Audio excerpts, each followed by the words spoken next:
बच्चों, आज हम सीखेंगे अभाज्य गुणनखंडों की संख्या ज्ञात करना कि अभाज्य गुणनखंडों की संख्या कैसे ज्ञात की जाती है। तो मैं पिछली वीडियो में आप लोगों को बता चुका हूँ कि अभाज्य संख्याएं क्या होती हैं। ठीक है, जब तक हमें अभाज्य संख्या नहीं मालूम तब तक हम ये नहीं बता सकते कि अभाज्य गुणनखंडों की संख्या कितनी है। तो सबसे पहले हमें अभाज्य संख्या के बारे में मालूम हो। तो जिन लोगों की वो वीडियो ना देखी वो देख लें कि अभाज्य संख्या किसे कहते हैं। फिर भी मैं थोड़ा सा बता सकता हूँ अभाज्य संख्याएं किसे कहा जाता है। अभाज्य संख्याएं वो संख्याएं होती हैं, पहली बात एक से बड़ी होती हैं, और ऐसी संख्याएं होती हैं जो केवल एक अपने आप से विभाजित हों, जो केवल एक और अपने आप से विभाजित हों। जैसे दो है, दो केवल एक और अपने आप से विभाजित है, तो ये हमारी कैसी संख्या, अभाज्य संख्या है।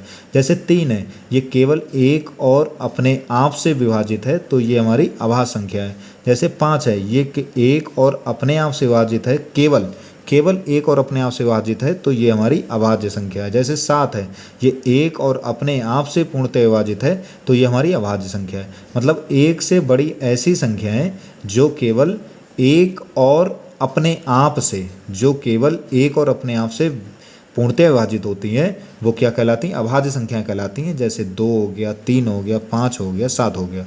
इनको मैंने डिटेल में अपनी पिछली वीडियो में बताया, तो वहाँ से आप देख सकते हैं। अब हमारी बात हो रही कि अभाज्य गुणनखंडों की संख्या कैसे ज्ञात की जाती है। तो उसके लिए हमें अभाज्य संख्या मालूम होंगी, तो हम बड़ी आसानी से निकाल लेंगे। जैसे पहला क्वेश्चन है कि 17, पहला क्वेश्चन हमारा है 17 गुणा 19 गुणा 22 गुणा 10 गुणा क्या है 27 में अभाज्य गुणनखंडों की संख्या ज्ञात करनी। तो हमारा काम क्या, हमारा काम यह है कि हमें यहाँ कहीं पर भी कोई ऐसी संख्या नहीं दिखनी चाहिए जो अभाज्य ना हो। हमें सबको अभाज्य संख्याओं में बदल लेना है। जैसे 17 तो अभाज्य संख्या, हमारे लिए कोई दिक्कत नहीं है। 19 हमारी अभाज्य संख्या, कोई दिक्कत नहीं। अब 22 हमारी अभाज्य संख्या नहीं है, तो 22 को हम अभाज्य संख्या बनाएंगे। कैसे बनाएंगे, हम 22 को लिख लेंगे 2 गुणा 11। हमने 22 को क्या लिख दिया, 2 गुणा 11 लिख दिया। अब आगे जैसे 10 है, तो 10 भी हमारी अभाज्य संख्या नहीं है, तो अभाज्य संख्या हम बदलेंगे, तो 10 को हम क्या लिख लेंगे, 2 गुणा 5 लिख देंगे। 2 पंजे 10, कुछ चेंज नहीं हो रहा है, रहा 10 ही, लेकिन उसको हमने अभाज्य संख्याओं में लिख लिया है। अब जैसे 27 लिखा है, तो 27 को भी हम अभाज्य संख्या में लिखेंगे। कैसे लिखेंगे, इसको 9 3 27 नहीं लिख सकते हैं। 27 को 9 गुणा 3 नहीं लिख सकते हैं। क्यों नहीं लिख सकते हैं, क्योंकि 9 3 ना अभाज्य संख्या है। हमें ऐसे लिखना है कि सब अभाज्य संख्या ही दिखें। तो हम 27 क्या लिखेंगे, 3 तियाँ 9 तियाँ 27। हमने 27 को 3 तियाँ 9 तियाँ 27 लिखा। देखो सभी अभाज्य संख्याएं, तो अब देखो सब अभाज्य संख्याएं हैं। बस हमें यही काम करना है। अब हमें इसमें क्या बताना है, अभाज्य गुणनखंडों की संख्या बतानी, अभाज्य गुणनखंडों की संख्या बतानी। तो बस हो गई है अभाज्य गुणनखंडों की संख्या। क्या होगी, सबको काउंट कर लो, 1 2 3 4 5 6 7 8 9। तो इसमें अभाज्य गुणनखंडों की संख्या कितनी है, 9। तो हमारा आंसर कितना आ गया, 9 आ गया। समझ में आ गया कैसे अभाज्य गुणनखंडों की संख्या निकाली जाती है। बस क्या करना है, हमें सब अभाज्य संख्याएं दिखनी चाहिए, सबको अभाज्य संख्याओं में चेंज कर लो, काउंट कर लो, बस अभाज्य गुणनखंडों की संख्या निकल आती है। एक दूसरा क्वेश्चन देखें। दूसरा जैसे लिखा है 1331 गुणा लिखा है 81 गुणा लिखा है 25 और गुणा क्या लिखा है 49।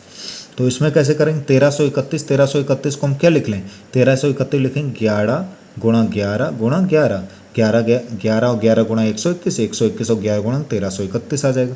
सही है। 81 को हम 9 ने 81 नहीं ले सकते ना, हमें ऐसे ही लिखना है कि सब अभाज्य संख्याओं क्या लिखेंगे, 3 तियाँ 9 तियाँ 27 तियाँ 81, ये 81 लिख दिया। 25 को क्या लिख देंगे, 25 लिख देंगे 5 गुणा 5 लिख देंगे। ठीक है। 49 क्या लिख देंगे, 7 गुणा 7 लिख देंगे। अब देखो सब अभाज्य गुणनखंड हैं, सब हमारे अभाज्य संख्याएं हैं। तो इसमें अभाज्य गुणनखंडों की संख्या क्या आ जाएगी, अभाज्य गुणनखंडों की संख्या।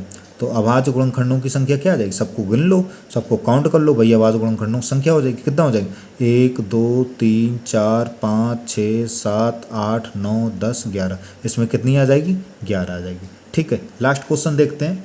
ये कई बार परीक्षाओं में आया है कि 4 की घात 11 गुणा 7 की घात 5 गुणा 11 की घात 3, इसमें हमें अभाज्य गुणनखंडों की संख्या बतानी। तो कैसे करें, तो अब ध्यान से देखो, ये 11 घात 3 लिखा है, इसका मतलब क्या हुआ कि 11 3 जगह लिखा हुआ है। 7 की घात 5 लिखा है, इसका मतलब 7 कितनी जगह लिखा है, 5 जगह लिखा है। ये भी अभाज्य संख्या है, ये भी अभाज्य संख्या, कोई दिक्कत यहाँ पे है। ये 4 अभाज्य संख्या नहीं, इसका मतलब क्या है कि 4 11 बार लिखा है, लेकिन ये अभाज्य संख्या नहीं, तो इसको पहले अभाज्य में बदलो। कैसे बदलें, हम 4 को लिख लेंगे 2 गुणा 2, 2 दूनी 4 हो जाएगा, और इसकी घात कितनी है, 11 है। गुणा 7 की घात कितना है 5 है, गुणा 11 घात कितना है 3 है। ये 11 जो घात लगी ये इस वाले 2 पे भी लगी है और इस वाले 2 पे भी लगी, मतलब इसको हम ऐसे भी लिख सकते हैं 2 की घात 11 गुणा 2 की घात 11, अलग अलग लिख सकते हैं। ठीक है, गुणा क्या चल रहा है 7 की घात 5 और यहाँ पे क्या हो गया गुणा 11 की घात कितना 3। तो 2 11 बार ये है, 2 11 बार ये है, ये 7 5 बार है, यहाँ पे 11 3 बार है। तो अभाज्य गुणनखंडों की संख्या कितनी आ जाएगी, अभाज्य गुणनखंडों की संख्या। ठीक है, अभाज्य गुणनखंडों की संख्या कितनी आएगी, सबको जोड़ दो 11 प्लस 11 बाई की 2 11 बार आएगा, ये वाला 2 11 बार आएगा, 7 कितनी बार आएगा, ठीक है 5 बार आएगा और 11 कितनी बार आएगा 3 बार आएगा। तो ये कितना आ जाएगा 11 11 22 5 27 3 कितना आ जाएगा 30, मतलब अभाज्य गुणनखंडों की संख्या कितनी हो गई 30 हो गई। अच्छा यहाँ पे ये 2 गुणा 2 ना लिखो तो 4 गुण 2 की घात 2 लिख लेंगे, तो क्या आ जाएगा 2 की घात 2 की घात 11, तब भी कितना हो जाएगा 11 दूनी 22। हम वैसे भी कर सकते हैं चाहे ऐसे कर लो।